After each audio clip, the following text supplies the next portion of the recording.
Well, good afternoon and welcome once again to CWI Media, our fortnightly broadcast for 2021, analysing different aspects of the crisis that is unfolding globally, economically, politically, and of course on the health front. Now, of course, as we've entered 2021, we've seen amazing turning points already and upheavals taking place. As we discussed in our last broadcast, the amazing scenes we've seen in the United States. Behind all of it, of course, is the issue of the incredible class polarisation which has unfolded during the course of the crisis. The figures produced by Oxfam this week are absolutely devastating. The 10 richest people in the world since March 2020 have accumulated an additional 540 billion US dollars. And by the way, just to put it a little bit in perspective, if Jeff Bezos, what he has gained personally, if he paid 105,000 bonus to all of his 876,000 employees around the world, he would still have the same amount of accumulated wealth that what he had at the beginning of this pandemic itself. It's staggering, the class polarisation which has taken place. And possibly nowhere is that being greater reflected than here in the UK. And we're very fortunate today to be joined by Hannah Sell, the General Secretary of the Socialist Party, and also by Phillip Stott from Scotland, from the Socialist Party in Scotland, to discuss these events. And this week, I think it was, the former Labour leader Gordon Brown posed the question, is the UK becoming a failed state? And it's really quite a pertinent question. We have over 100,000 deaths, the highest anywhere per head of population in the world, managed to surpass what Trump did in the US, what Bolsonaro has done in relation to Brazil as well. So we're facing this devastating position. And of course, behind it, you have this crisis, both economic and on the health front. So maybe we could begin our discussions today by looking at what has taken place throughout the UK economically and in terms of the scale of the health crisis. So maybe Hannah could open up the discussion between us this afternoon. Okay, thanks, Tony. Yes, I mean, we'll probably come to this later, but of course, Gordon Brown's comments were an attempt to save British capitalism by warning it about what could happen, and particularly trying to help Johnson deal with the Scottish national question. But we'll come to that later. But there's no question, in terms of the crisis facing British capitalism, COVID has kind of drawn out all of the underlying weaknesses of British capitalism. 100,000 deaths is really an underestimate. That's the government now recognises we've got to 100,000 deaths, but in reality it's probably something more like 120,000, according to most statisticians. And it's by far the biggest absolute numbers of deaths in Europe, and it's almost the biggest death rate in the world. There's only one or two countries that are worse.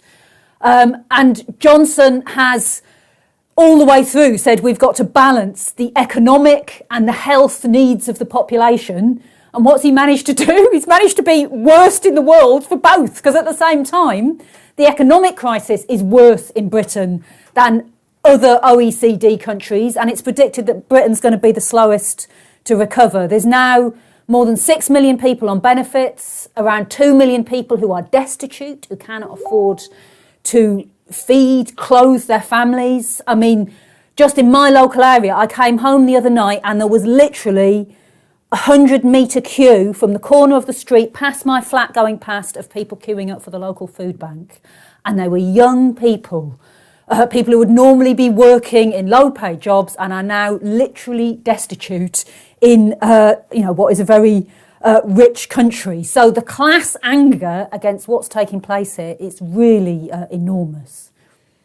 Yeah, well, I think there's no question about it. The scenes you see here now in the UK, outside the food banks, have reminiscence of what we've seen in Latin America. But maybe Phillip could outline a position north of the border in Scotland. What's the situation there? Is it as dramatic there? Because we have this propaganda put forward that Nicola Sturgeon is a Wonder Woman and has managed the crisis much better. Well, that's right, Tony. I think that the comparisons between Sturgeon and Boris Johnson's performance are obviously quite stark on one level. But to be quite honest, the figures are still devastating. If you take the death rate in Scotland, which is now next week due to hit 8,000 deaths from COVID, which if you multiply that up to the UK population would give a death toll of 96,000, which is pretty damn close to where the figure is in relation to the current position. So we have had quite a catastrophic performance by all capitalist governments, to be quite honest, across the globe. The death rate internationally, I think, is well over 2 million now. And particularly in relation to Scotland, we've had just a catalogue of catastrophic decisions made by the Scottish Government, including zero testing, contact tracing at the beginning of the pandemic, late to respond with the virus already taken hold in large parts of the country, negligible PPE, really quite a disastrous policy in care homes, which saw people being untested moved into care homes, allowing then the acceleration of death in that sector. Half of all deaths in Scotland were in the care home sector in the first wave. So even today, by the way, there's only 1 in 250 people getting tested in Scotland. So you've got asymptomatic spread as well. You add that to the decade of cuts to the NHS and public services, and you've got a really finished recipe for what we've seen as being a health disaster. And to be quite honest, Scotland is certainly in the top 10 in terms of the current death statistics. So not as bad as England, that's true. But how high is that bar, to be quite honest? Not just in terms of the pandemic, but in terms of the economy, where in Scotland, the economy is now 7.1% smaller than it was. In terms of GDP at the start of the pandemic, unemployment has rocketed by 95% since March. So whatever indices, whatever figures you want to use, the performance of the pro-capitalist SNP government may be better than Johnson. I wouldn't seek to contest that, but to be quite honest, it is still catastrophic as far as the pandemic is concerned. Yeah, so in other words, it's not a fundamental difference at all. Now, of course, many you can say, I mean, you're 100,000 dead, you're talking of a massacre in reality. Now, could the government, either side, have done anything differently? I mean, the government said, well, they're very sorry about the number of deaths. Johnson's come on the broadcast recently, of course, trying to put on a much more sombre face. But what could they have done fundamentally that's different, and how are they responsible? And the other startling issue, which I think is crucial, is the question of what has been made in terms of millions of pounds of boosted profits from companies who've taken up contracts to deal with all different aspects of the pandemic, you know, in terms of the supply of PPE, and the list goes on and on and on. And is this not just a question of out-and-out blatant corruption that's there, of contracts being given out to friends of government ministers? Hannah, maybe you could outline. Yeah, well, on all of that, I mean, first of all, Johnson said in his broadcast to announce the 100,000 deaths that the government had done everything it could, and he is going to pay for that, because that really, people are furious. They can't express it on the streets at the moment because of the lockdown, but it really hit home because everybody knows. Phillip's completely right. There's no capitalist government in the world that has handled this well, but there are degrees of incompetence, and, you know, Johnson is right up there from every point of view. Right back at the beginning, they thought they could get away with herd immunity and doing nothing and just letting the virus rip. So they were very late to take any action at all. And then at every stage they've been too late. Long after they've been under big pressure to lock down, to take action, to close the schools, they've only acted at the very last minute when it's already too late in reality. And a number of the things they have done, like they introduced the Eat Out to Help Out initiative to help restaurants in the summer, which gave them money but spread the virus and is now shown to have been a factor in increasing the spread of the virus. So what they've done has been too late, too little, and badly done. What you say about cronyism is absolutely true. There's one estimate I read that more than half of the money that's been handed out by the government for COVID-related measures went to friends or family of Tory politicians. Literally, they're handing money out to their mates.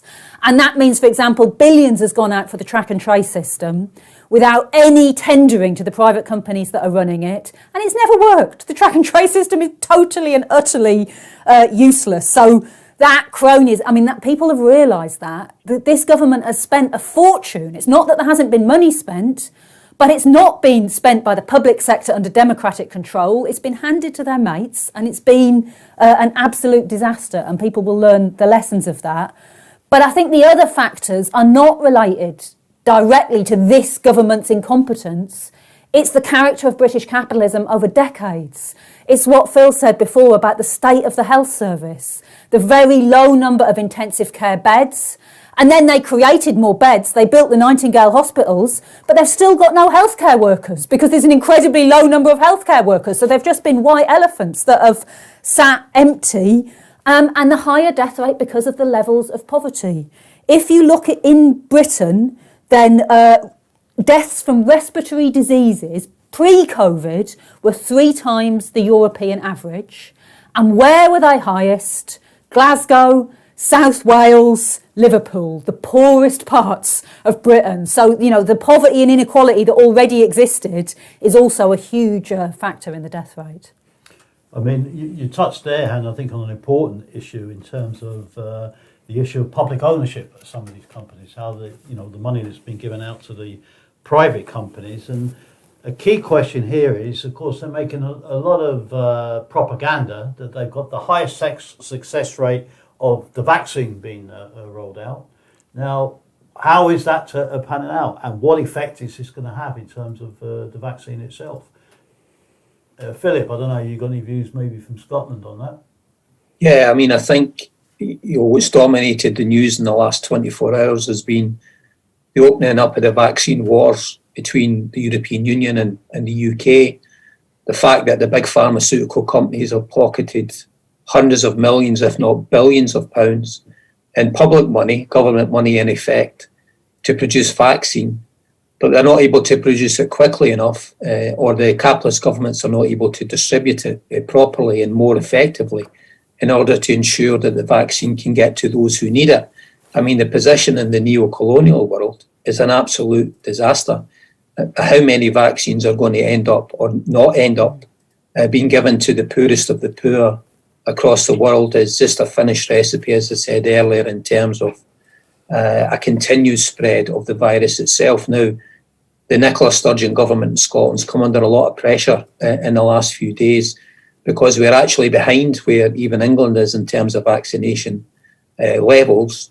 And undoubtedly a key factor in all of that is the lack of public sector staff and healthcare staff to administer the virus. So while rightly so, there's hope, light at the end of the tunnel in terms of the vaccination position itself, there's definitely a problem in terms of distribution, production from the privatised companies, which is why public ownership and socialist planning is so crucial to make sure that the vaccine can get to as quickly as possible where it needs to get, and we don't have this cutthroat competition of capitalist countries competing with each other in order to be first in the queue for vaccine, while the majority of humanity is going to have to wait for months and months in order to get the vaccinations that they need. Well, of course, that presumes the vaccine is going to be fully effective in all sections of the population. But, you have the Oxford vaccine, which is, from what I've read, there's only one plant producing it. Now, of course, in times of war, they would have had no qualms but to switch all production over to military production. And why can't they do that, Hannah, in terms of dealing with the vaccine? Well, obviously, the thing is, because they left it all in private hands, and those private companies are not going to scale up their productive capacity until they know that their vaccine is going to work and be agreed to by the governments, because they want to make profits from it. They're not going to put out the expenditure until they know they can make the money back. It should have been nationalised in order that you ramp up production you're ready, so as soon as the vaccine works, you can get it out on a big enough scale. The private sector was never going to do that. So yet again, they've handed over a fortune to private sector companies, but they will only do what's profitable for them. And that means even for England, which is ahead of Scotland and Wales and most other countries in terms of the number of vaccines that have gone out, it's still very uneven between different parts of the country. They've taken a certain risk in delaying the second dose of the vaccine in order to get it out as widely as possible.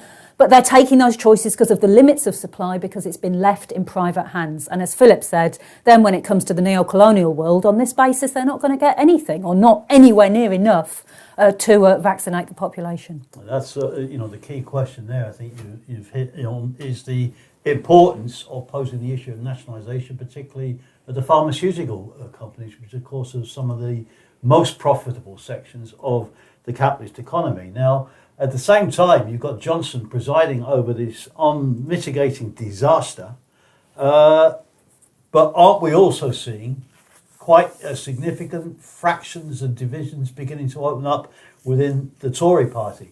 And the sheer unprecedented, incredible incompetence reflected by the Tory party reflects something, doesn't it, a little bit deeper about what's gone on in British society. In the past, the ruling class, as Trotsky pointed out in the UK, they would think 1 or 2 generations ahead in terms of their policy, in terms of their investment, in terms of how they were managing society. Of course, that always didn't work, but nevertheless, that was their position. But are we not seeing something a bit deeper here in terms of the competence of the government, the issue of the state of the Tory party? It says something, does it not, about the very state of British capitalism and what was British imperialism as a major power historically. Hannah. Okay, yeah, didn't know who you wanted to talk about that. Look, no doubt about it. If you look back at the 1950s, the Tories had 3 million members. They were probably the most successful capitalist party on the planet. And now they're a hollow shell that are deeply divided, and that in the end is a reflection of the decline of British capitalism, and as a result, the weakness of its traditional party. If you think back, before the 2019 general election, the Tories were so split that Johnson booted out a whole swathe, I can't remember how many now, but about 30 leading Tory MPs, including like Winston Churchill's grandson, grandees of the Tory party, that he kicked out. He shut Parliament illegally. The courts ruled against him on that. It was an extremely dysfunctional, weak government reflecting big divisions in the capitalist class. Then they managed to win a majority, and the Tory party went along with Johnson being their leader because they thought he could win them that majority, which he did. But he is a right-wing populist who they cannot rely on to act in the interests of the capitalist class. And in reality, the Tories are just as divided now as they were before that general election. And then they've got being made to pay for the COVID crisis, because it's going to be a bit like after a war, where people feel they can't express their anger while it's going on, but once it's over, they're going to want revenge for the way the Tories have behaved during this crisis. Terrible economic crisis, the national question in Scotland, Wales, not to as great a degree, but growing. Also events in Northern Ireland. They've got these series of nightmares facing them from their point of view, and they're completely divided on how to deal with it. Even if you look at the stuff about how late the Tory party have been to shut down, to lock down at different stages and to do, measures to deal with the virus, a big part of that is because of the pressure from their own backbenchers and the splits in the Tory party. So post this crisis, you could see the Tory party implode in office. It's possible. It's certainly possible that Johnson could be ejected. But the problem for them is there wouldn't be agreement on who to replace him with because they're so split amongst themselves. And that does reflect a real weakness of British capitalism. The only thing they've got going for them is that, unlike 2019, they now have a leader of the major opposition party in Sir Keir Starmer, who they can rely on to act in their interests. But that's perhaps a different question. Yeah, well, I mean, they're important points. We've got a couple of our viewers have raised questions. I don't know if you have information that can answer them. Phil Evans has sent a message asking, is there any correlation between the amount of money that's been given to the companies and got the contracts from the government and how much some of those companies have donated to the Tory party? And Amnon's posing on a number of occasions, how long's going to Johnson last? But maybe if Hannah wants to come back on that. But Philip, maybe first you could just address the question. This demise of the Tory party, of course, does apply to Scotland, because going back, well, a number of decades now, but the Tories did have a certain base in Scotland for a period, and now, they've obviously seen that eaten away and fundamentally undermined. Absolutely, Tony. I mean, as late as 1955, the Tories had a majority of the MPs in Scotland. It's quite a relatively new position where we've seen the terminal decline of the Tory party in Scotland. It's also, I have to say, an affliction that impacts almost every political party, because the position in the Labour Party in Scotland is even worse than the Tories itself at this stage. But I think we do need to emphasise the point that Hannah made, that what we're dealing with here is the decay of this economic and social system of capitalism. Means that the political parties that defend that system are in an interminable crisis, splits, divisions, that's seen, of course, internationally with the events in the United States recently. And certainly that's the case in Scotland as well, where, with the number of different leaders, for example, of the Scottish Tory party and the Scottish Labour Party has been quite incredible. Labour itself has had 10 leaders since 2007 in Scotland, including temporary stand-ins. And the Tory party aren't a lot better. So you do have an extremely volatile political situation reflecting the volatility and crisis of the capitalist system itself. No, I mean, that's a staggering figure, Philip. Actually, if you add it up, 10 Labour leaders in Scotland since 2007. But anyway, I mean, how long Johnson would last, I mean, I think it's probably a bit of an open question, but it's the point maybe that Hannah posed of what's their alternative, as an issue. But it is an issue, obviously, that can be posed at any time, this breakup and demise of the government. Now, as we commented earlier in the broadcast, of course, Gordon Brown has posed this question. Is the UK becoming a failed state? Because Johnson's forced through Brexit, or got Brexit through. He's presiding over this economic crisis. It's leading to a surge, is it not, Philip, in support for independence in Scotland. And could we see the breakup of the UK as we know it? And how's that going to pan out, not only in Scotland, but Wales as well? Well, yeah, I mean, I think the UK being a failed state is definitely a work in progress, isn't it? I mean, there's no question that the breakup of the United Kingdom is on the agenda. I mean, I'll just give you one statistic that gives you such an indication of those developments. According to the latest poll on independence and support for Scottish independence, 71% of all under 34 years old now back independence in Scotland.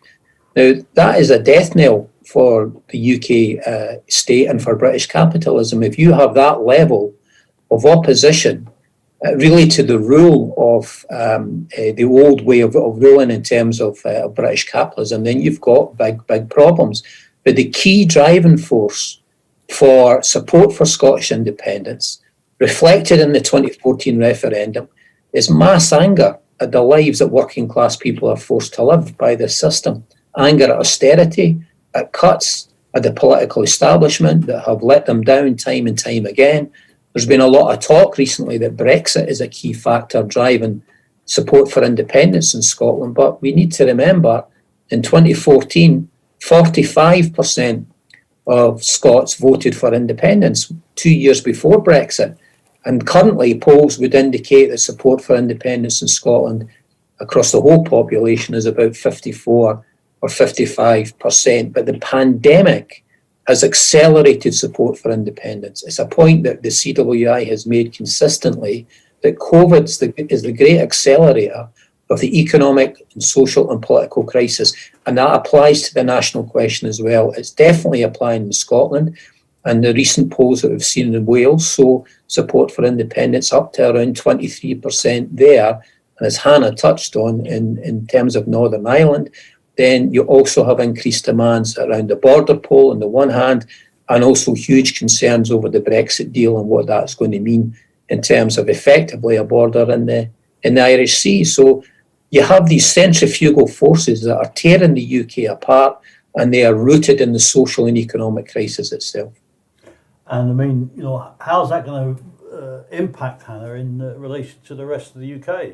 Let's assume, and it is an assumption at the moment, but if Scotland does definitively break, then or goes independent, what's the impact going to be elsewhere? It's going to leave British capitalism, I was going to say British imperialism, in a very much weakened position globally in terms of its standing, and what's its position? And of course, the issue of a socialist approach to the national question is crucial. It's supporting the rights of self-determination, the rights for the Scots to form an independent socialist Scotland. But of course, we have to also surely balance that as well with the question of unity between the working class in England, Scotland, Wales, and indeed Northern Ireland as well, do we not? Absolutely. There's no question, first of all, it would be a gigantic blow to the prestige of British capitalism. This country that was once a major imperialist power exploiting huge swathes of the world, and now they can't even hold on to, places they're unified with centuries and centuries ago. It will be a huge blow to their prestige. There is an effect in terms of the consciousness of workers in Britain that big sections of workers would more identify as English than used to be the case in the past, whereas most people would say, I'm British. You would get more people tending to say they're English now. But I think the other thing that we have to explain is there's definitely, particularly in the trade union and the workers' movement, an understandable feeling that we shouldn't support independence because we want class unity across these islands. And of course we do want class unity, but you don't get class unity by opposing the right to self-determination and independence for the working class in Scotland, or if it developed that a majority wanted independence in Wales in the future, there as well come to that. And we have to explain to workers, the workers' movement has to stand for the right of self-determination, to support the struggle of workers in Scotland for independence on a socialist basis. But by doing that, then you can get unity, because at the same time we do want the maximum possible bonds in struggle between workers across the different parts of Britain. And of course, we would fight for a socialist federation of Scotland, England, Wales, Ireland as well. So we would want, on a socialist basis, the maximum possible cooperation. But I think we do have to explain that to workers in England. It's not automatically understood at all. No. Well, before we carry on, I'd just like to appeal to all of our viewers. If you want to read more of our analysis from the Committee for Workers International, visit our website at socialistworld.net. And we particularly appeal to you to look at our CWI media channel on YouTube. And as you're watching now, why not just log on to that and click the subscribe button at the top, which would be a big boost to helping us reach a broader audience, because this media has become particularly important during this lockdown. Now, staying with the issue of independence, of course, we face the likelihood of elections in May in Scotland and in other parts of England and Wales as well, in terms of the local elections to the Scottish Assembly. All of the polls, Phillip, don't they point to a landslide for the SNP. Now, they're coming to power against the background of this increase in pressure for independence. What perspective then do we have for a increased majority for the SNP in the Scottish Parliament? And then what are they going to do about Scottish independence? Are we looking at a possible Catalonian type situation where they go and organise their own referendum on independence if Johnson then refuses to give them one, which of course legally it comes down to the Westminster Parliament to authorise it? So is that a possibility?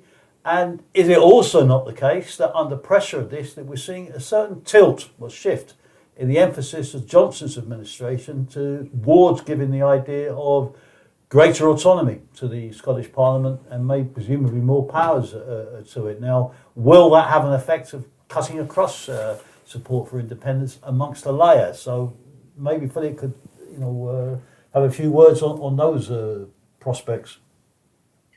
Well, you're right, Tony. I mean, if the opinion polls are accurate, and we think they are, you're talking a landslide victory for the pro-independence parties on May the 6th.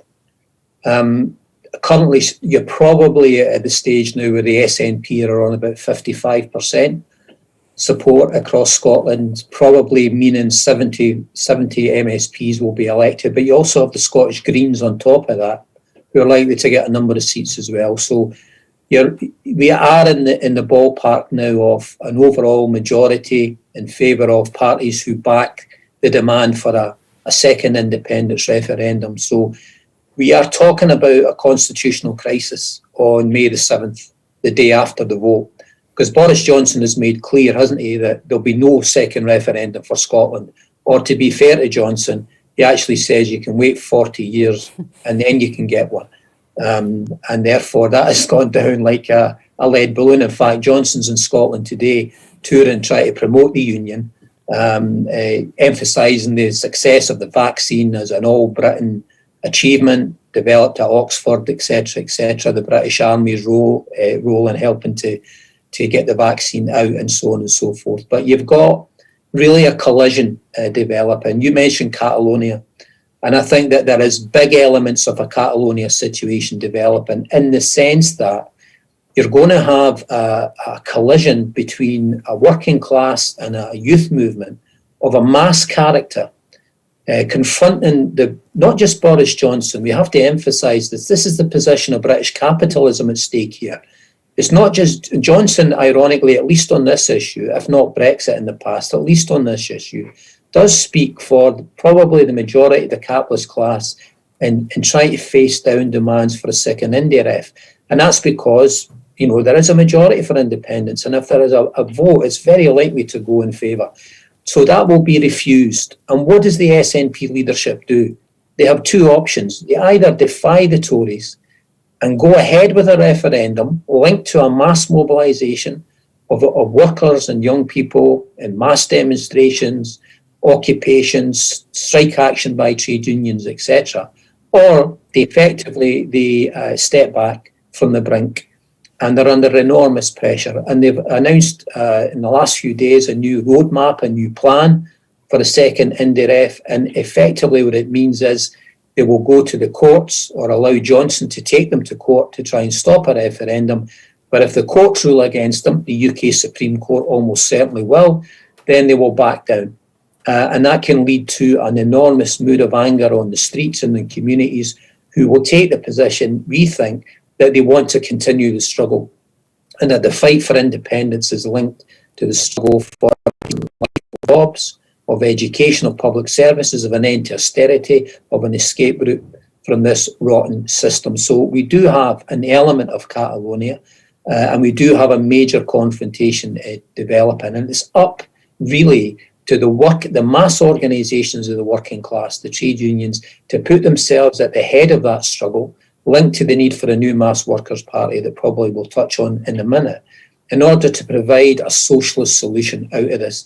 The struggle, and I'll finish on this point, the struggle for democratic rights in Scotland, in other words, the right to have a second referendum for self-determination, is the same struggle as the struggle against this rotten system that's pitted against that. But it's also responsible for attacking workers' rights, living standards, our public services and so on. So the battle for democracy in that sense, for the right to self-determination, is intimately linked to the fight against capitalism. That's what the SNP leadership will never, ever accept. But that is where the mass movement that's the direction the mass movement has to go in. No, well, that's very important and interesting points there. Now, of course, the key factor here in the whole discussion that we're having today is what about the opposition? We're discussing Johnson, we're discussing Sturgeon, and that's been the dominant theme of the discussion. What's not featured is SK, Secure. And what has happened? Why has Labour swung so far and so quickly back to the right after the defeat of Corbyn? And what have they not done in terms of challenging and providing an alternative to the Johnson administration. It seems absolutely incredible that despite the depth of this crisis in the opinion polls, Labour is still not storming ahead, which you would imagine they would be in this crisis. Hannah, maybe you'd like to amplify a few points on that.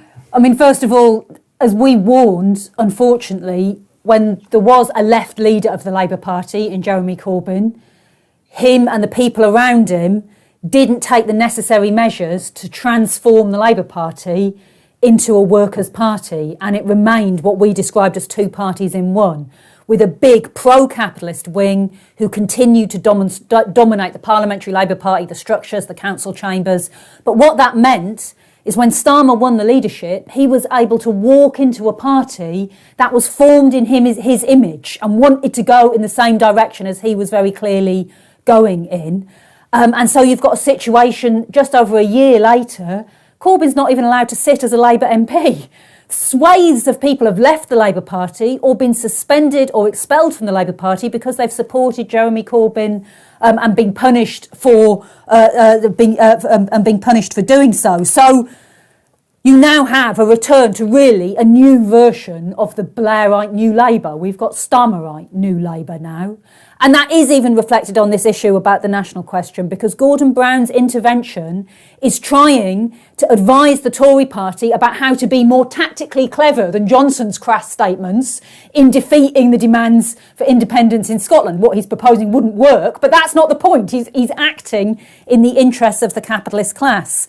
And you're right, it's shocking that Starmer is not ahead or is only marginally ahead in the opinion polls. It's just, how can it be? But the reason's simple, it's because they're not in opposition. They haven't opposed anything. Even Boris Johnson said that Marcus Rashford, the footballer, was a better opposition than Keir Starmer, because all he does is agree with the government, act loyally to help the government, prop the government up, and then 5 minutes before the government does make a U-turn, he proposes they ought to make that U-turn. He does everything within his power to avoid standing in solidarity with the workers' movement. Like on the question of the schools, you have this situation where the teachers' unions were saying the virus is spreading rapidly in the schools, and it was. You had council saying we need to shut our schools the week before Christmas because the virus is so widespread. The Tory government threatening to take them to court using the COVID legislation. We always said it would be used against the workers' movement, that draconian legislation, but didn't necessarily imagine they'd be using it to spread COVID, because that was the effect. They were demanding the schools were left open so it could spread more quickly. Then you get Johnson at the start of the new term saying the schools are completely safe, everybody should go back. The teachers' unions refuse to cooperate with that, and the schools are then shut, and are now shut at least until mid-March. But the point about that is through all of that, Starmer refused to call for the schools to be shut. Even to the last minute, he was saying, I'm not prepared to comment on that, because he didn't want to be associated with what the unions and the workers' movement were saying. He's terrible on everything.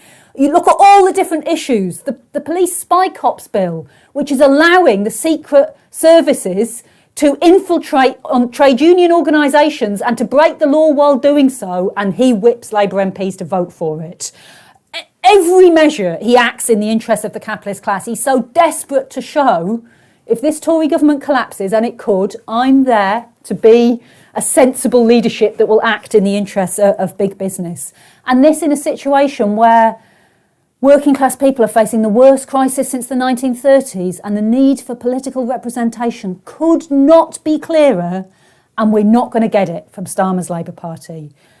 The left-affiliated trade unions are opposing what's been done to Corbyn, and they're opposing the moves to the right by the Labour leadership. But their strategy at this stage is to put pressure on Starmer to improve, to fight through the courts in some cases. But the need to actually organise a militant struggle and take steps to found a new party that actually will stand in workers' interests, they're not posing that. But that's what's urgently needed in this situation. Well, it is quite incredible. I mean, of course, a major issue in the whole Corbyn saga was the anti-Semitism allegations. And you can really see where they're going. The fact that Sir Keir has appointed a former member or operative of the Israeli State Secret Services to his full-time staff. It's a bit of a measure as to who also, or what forces were also involved in that campaign. But Philip, what's the score with Scottish Labour? How are they facing up to this position? Well, I mean, they're on a life support machine, but the best way you could describe it, frankly. There's one Labour MP in Scotland currently out of 59. And the Corbyn bounce, if you like, that Labour obviously got in 2017 in the general election wasn't reflected really too much in Scotland because really of the national question and the way in which Labour, particularly now under Starmer, has gone back to the position they had previously, which is to deny the issue of a second referendum. There was a nominal left Labour leader in the shape of Richard Leonard, who was a Corbyn supporting leader. Now, he's just resigned a couple of weeks ago.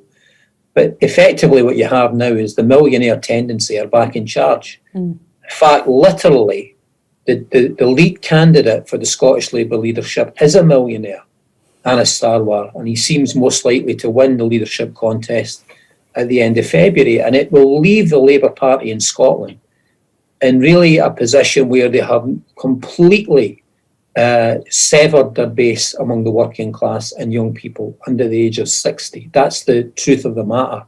And there is no possibility of a recovery. And as you mentioned earlier, no matter what Gordon Brown does in promising more powers for Scotland or a rewriting of the kind of British way of organising the union, it is like a dog returning to their vomit, really, which is the same position he had in 2014 to try to defend, to cut across independence, and it's going to have little effect. Starmer does speak for the majority of the capitalist class in Britain and believe in more powers should be conceded to Scotland, but we've noticed recently that Boris Johnson's just set up a special unit inside Downing Street, the unit for the union. And he has the representatives from Northern Ireland and Wales and Scotland meeting every week to discuss how to try to save the union. But they're definitely swimming against the stream if you look at the position there. So really what we are fighting for in Scotland is a new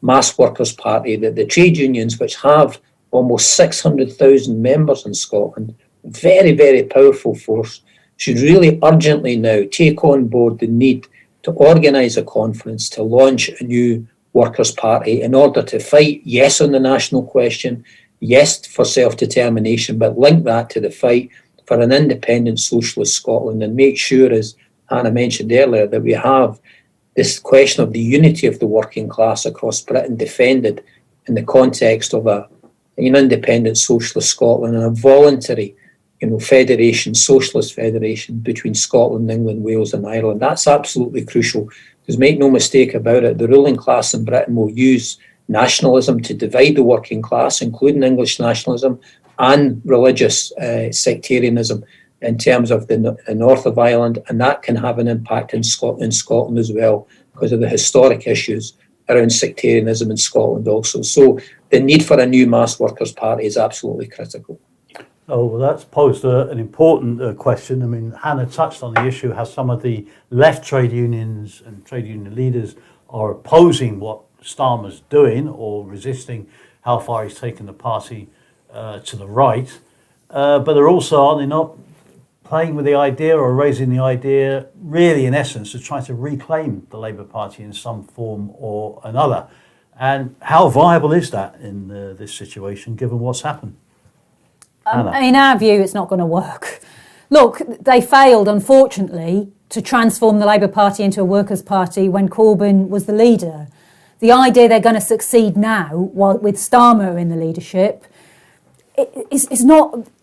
We don't think it will work. Even if you look at it from a purely financial point of view, actually the union's financial weight is limited because trade unions pay affiliation fees, but it's under 15% of the Labour Party's income. So it's not able to have a decisive effect.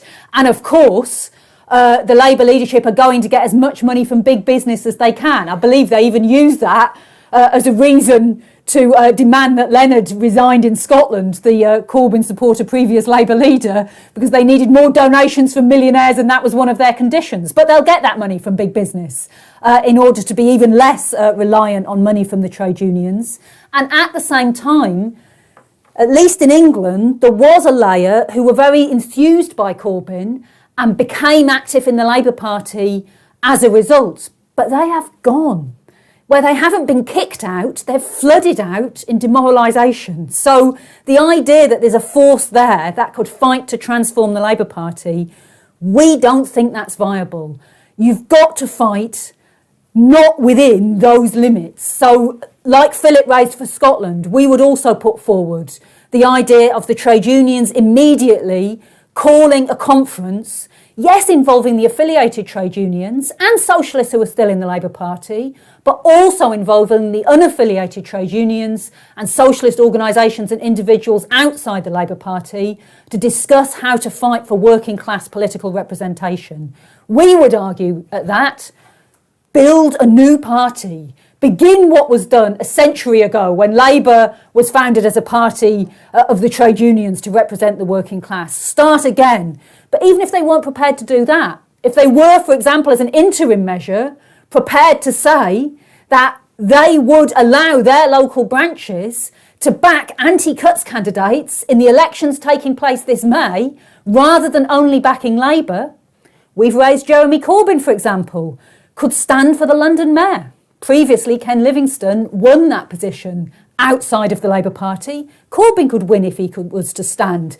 If they were to take those kind of measures, that would galvanise a movement because it would give them an opportunity to vote for socialist policies at the ballot box. If they don't do that, but continue with a policy of trying to pressurise Starmer, encourage him to be nicer, remind Keir, as Len McCluskey unfortunately said at a conference last weekend, that he was elected on a supposedly socialist programme.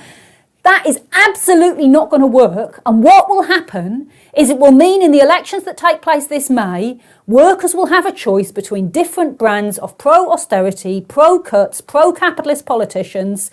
And in their frustration at that and their anger, some can go and vote for the right-wing populists. You're leaving a space there for them to occupy as a result of not putting forward a clear class programme. So we think you've got to move towards starting to build something new, and you absolutely cannot keep the fight against Starmer within the structures of the Labour Party.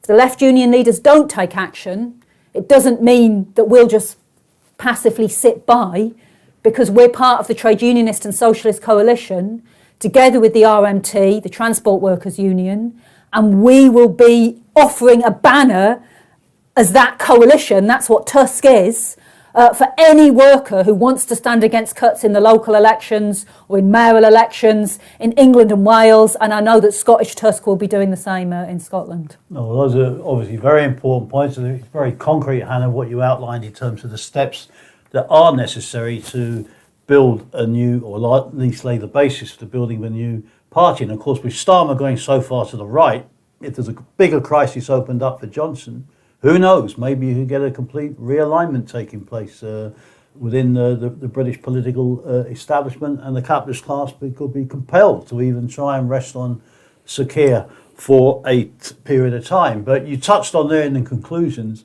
about the question of Tusk. Now, Gary Hammond has messaged this, and he's posed a very direct question. We pose the issue of a new Workers' Party. Can Tusk, the Trade Union and Socialist Coalition, act as a certain catalyst for the development of a new party? And what is the role of Tusk in this process, and how's it approaching the forthcoming elections? And what initiatives is it taking at this stage? Maybe Phillip could develop points on what's taking place in Scotland as far as Tusk is concerned and what role it can play. Well, we certainly believe that Scottish Tusk, Tusk generally across Britain, has a crucial role to play in doing what Hannah just explained, is that, concretely being prepared to stand on a clear socialist anti-cuts platform, advocating the need for a new party for the working class, standing for public ownership and an end to all cuts and austerity on the national question, taking a principled position in favour of a second referendum, but above all calling for a mass movement of the working class and young people to fight for democratic rights and link that to the fight for socialism. We're just been drawn up our manifesto and beginning to discuss what needs to be in the manifesto in Scotland. But the two key issues undoubtedly are we need a socialist recovery from the COVID crisis, based on redistribution of wealth, public ownership, socialist planning, all the measures that need to be taken, massive investment in job creation and in public services. And then at the same time, we need to deal with the issue of the national question. So we're planning to stand in Scotland, Scottish Tusk, in areas probably covering about 1.5 to 1.7 million people, in Glasgow, in the west of Scotland, in Dundee and Aberdeen, in the Highlands and so on. Now, we know that this election in May will be dominated by the issue of an Indie Ref. It will be a referendum on the right to have a referendum, in effect. And many, many workers and youth will see the SNP as something to vote for, to try to put the pressure on Johnson and the Tories. But we believe that both in this election campaign and immediately after the election, the question of what happens or what needs to be done to change the lives of the working class people, not just on the question of independence, but also on the social and class questions, will come to the fore, linked to this issue about the failures of all the capitalist parties to deliver, including the SNP. So we hope that Scottish Tusk can play a role as a step towards a new mass workers' party. It's not a new mass workers' party at this stage, but above all, we have to fight inside the trade union movement as well to put that issue on the agenda and take all of the concrete steps that Hannah outlined in order to ensure that that comes to fruition.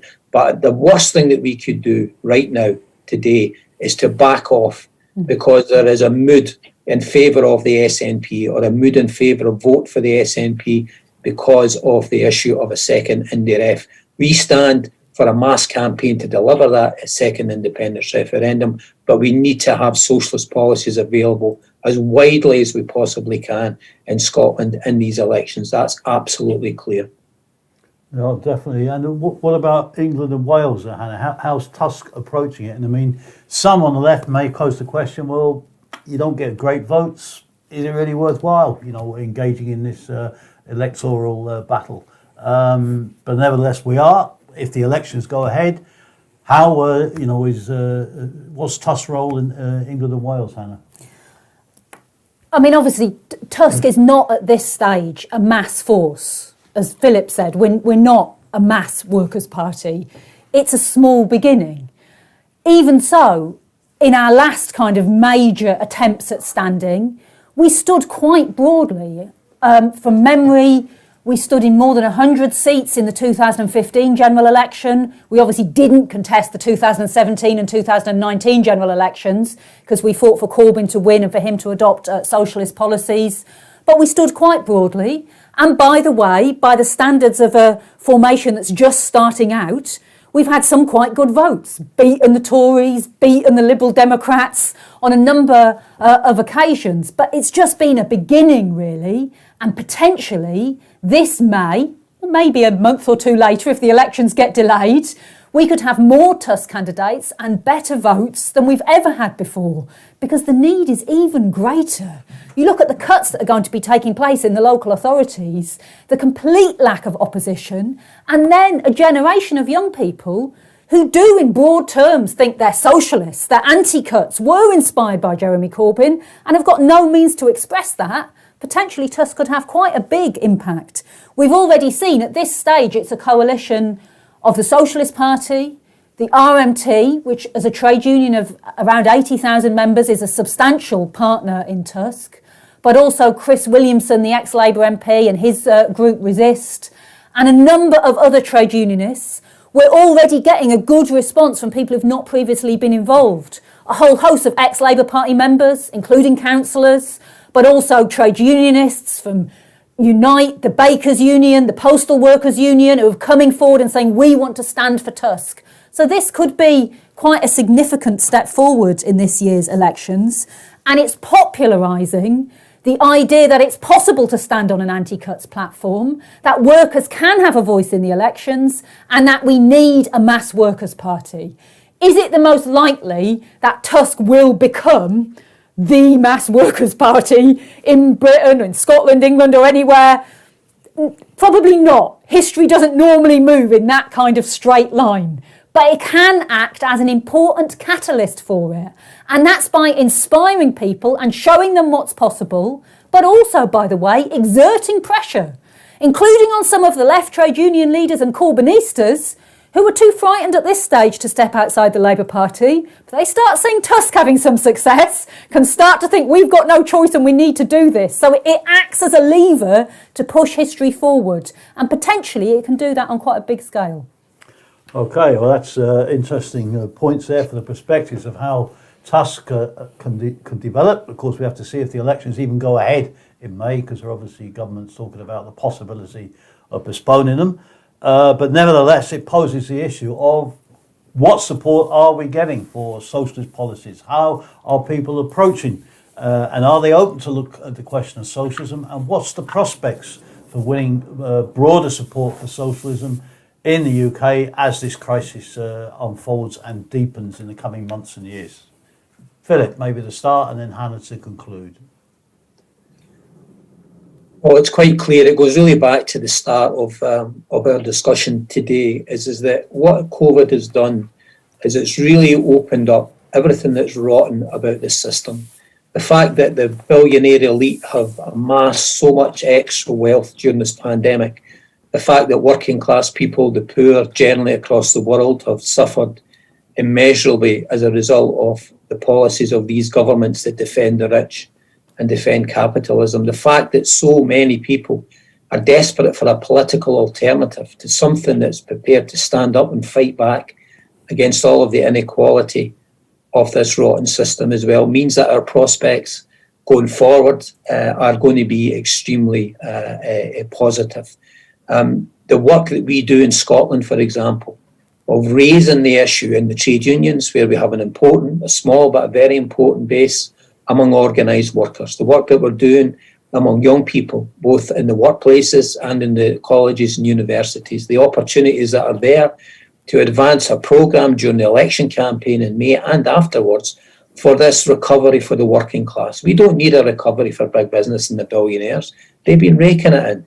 We need a recovery for working class people based on socialist policies of public ownership, of that redistribution of wealth, of a massive investment in the job creation programme that will be necessary when furlough ends and so on. And therefore, we're very confident that support for our ideas in Socialist Party Scotland and all of our parties that make up the Committee for the Workers' International across the world are very, very positive. We are confident because we believe that this system and that the system is incapable of delivering, and people are beginning to understand that this mood of anger that does exist underneath the surface, that was so obvious during the Black Lives Matter movement, it's been so obvious during the movement around schools and keeping schools safe, that will explode as this pandemic begins to recede and all of the class questions come to the fore. So I think that our future, based on our programme, is a certain future, and that we can grow and strengthen our forces, not just in Scotland, but internationally in the months and years ahead.